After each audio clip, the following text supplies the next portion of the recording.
Hanging in downtown Kinston, loving every minute of it. Here to talk about downtowns is Tyler Mulligan.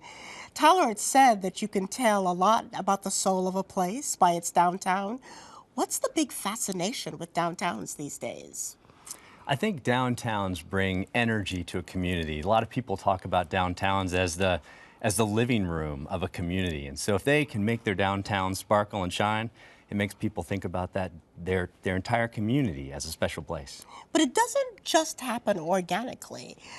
We have seen any number of downtowns in North Carolina that were boarded up places 2 decades ago that now are full of vibrancy. How did that come to be? It's actually a long process. First, having folks want to live downtown changes the dynamic for sure, but it's actually an intentional process that local governments have gone through to try to figure out how to make their downtowns work. So give us some sense of what the recipe looks like. I'm the mayor of town X, and I look around and I see nothing happening downtown. What do I do? Well, the first thing you need to do is reach out to your stakeholders. The first thing is to figure out who cares about your downtown, who wants to invest in downtown.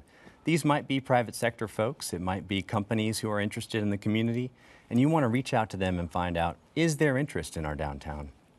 And then, once you identify that interest and you find out who cares about downtown, you get your stakeholders together, you want to set the table so that folks can come in and they can invest in downtown and make downtown successful. As a local government official, you'll want to say, what can our local government do to make it easy to invest in downtown and to make it something that we want to do? So what are the kinds of things that local governments do? I suspect every mayor in every community watching this show says, well, of course I want private investors downtown. But how do they go about actually attracting that kind of investment and making it clear that it truly is a public-private partnership? Yeah, the first thing that they need to do is let everybody know that their downtown is open for business. So they have to go out there and they have to say, we are going to invest in downtown. Look at what we're doing. We are investing in streetscape improvements. We're putting in new sidewalks. We're making sure that there's trees and greenery downtown. We're going to put that old park on the corner, we're going to make it look nice. We're going to make sure that there's marketing downtown. We're going to have events downtown. And so they start bringing attention to their downtown that says, we are open for business. There are also some local government legal things they can do. They can create a municipal service district, which is like a downtown business sector where in that area they concentrate and focus their efforts. They can create an urban redevelopment area, which again is a place where local government says, we are going to focus investment and we are going to change the way this area looks. And so they can take those legal actions and they can do all those marketing things on top of it. So, Kinston. Everybody loves Kinston. Downtown is great. People give a lot of credit to some good restaurants. How important is good eating for a downtown? Oh, well, at least to get me downtown, there's got to be good eating. But no, there has to be a lively scene downtown. People want to live, work, and play in their downtowns. And as a downtown gets all of those aspects, it becomes lively. It becomes a place where companies want to invest, people want to live there, businesses want to open up. So getting that whole feel, making it a place where you play, not just work, is really important. So I want to pause for a moment and focus on this. People want to live downtown. That's a relatively new phenomenon. I don't think 20 years ago there was nearly as much emphasis on residential areas downtown. Why is that changing? Why is that so much more important today? I think that's always been a focus in downtowns, is there has to be eyes on the street living downtown. However, in North Carolina, we had, there was a period of a decline in some of our rural areas where population decreased. And in fact, Kinston faced that exact same problem. Absolutely. There was population decrease not only from loss of jobs, but also from hurricanes that came through. And so space that used to be filled now wasn't as easy to fill. So there was vacancy and neglect downtown. But the idea now is folks are realizing it's a great place to live and a great place to play, and so there's more attention down there. making sure that there's residential near downtown or in downtown has become a focus. So can we talk a little bit about the demographics of people who want to live downtown? Because the conventional wisdom is that there are a lot of millennials who are attracted to downtown living, but in a decade, when they're older and have children, they will move out to suburbs and there may not be as much demand for downtown living. That's just the word on the street. What's your reaction to that? Well, millennials do want to live downtown. That is true. It is happening. The other demographic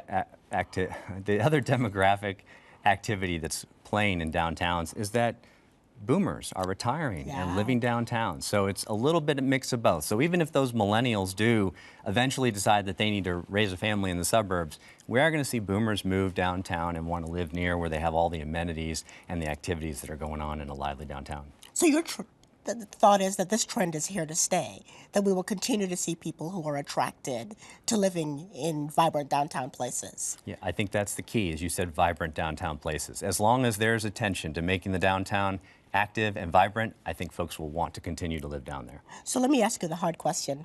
I said earlier, I can't imagine that there is a mayor anywhere watching us who's not thinking, yes, that's what I want to do. But not every downtown will succeed. What are the indicators that you look for to determine that there's enough there to build on? Yeah, some of the key indicators of success tend to be, first of all, are there assets that you can build on? If you look at Kinston, you see that they built on some key retail, Chef and the Farmer, Mother Earth Brewery, some other businesses downtown. They also have this wonderful historic flair to their downtown that's attractive to folks. So if you have good historic bones in your downtown, find that, take advantage of that asset as well. Also, Kinston looked at its arts and cultural heritage.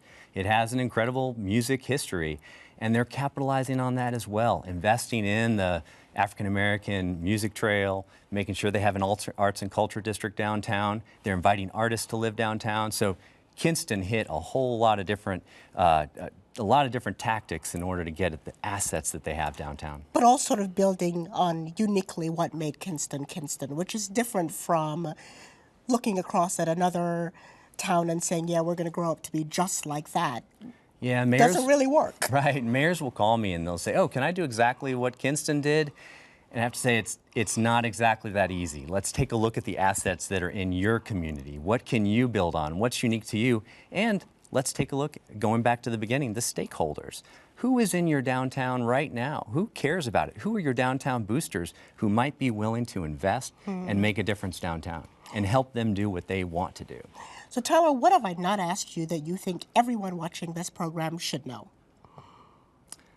That's always a tough question.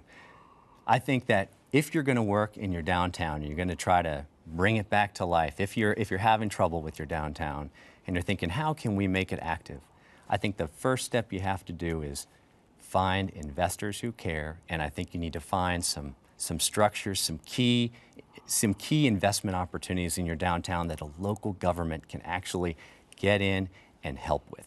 And what I mean by that, let's say there is that downtown mill that's been sitting there vacant in your downtown and nothing's been happening with it, but the local government has control or the local government knows folks who have control over that. Take a look at that. Take a look at that building.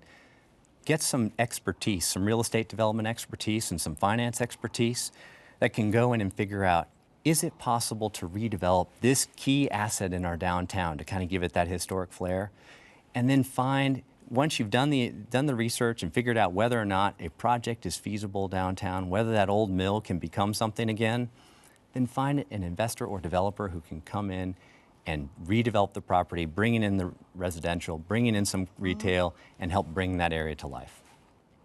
We're lucky to have you as a resource for so many localities that are looking to revitalize their downtown. Tyler Mulligan, thanks for being with us. Thanks for inviting me, Anita.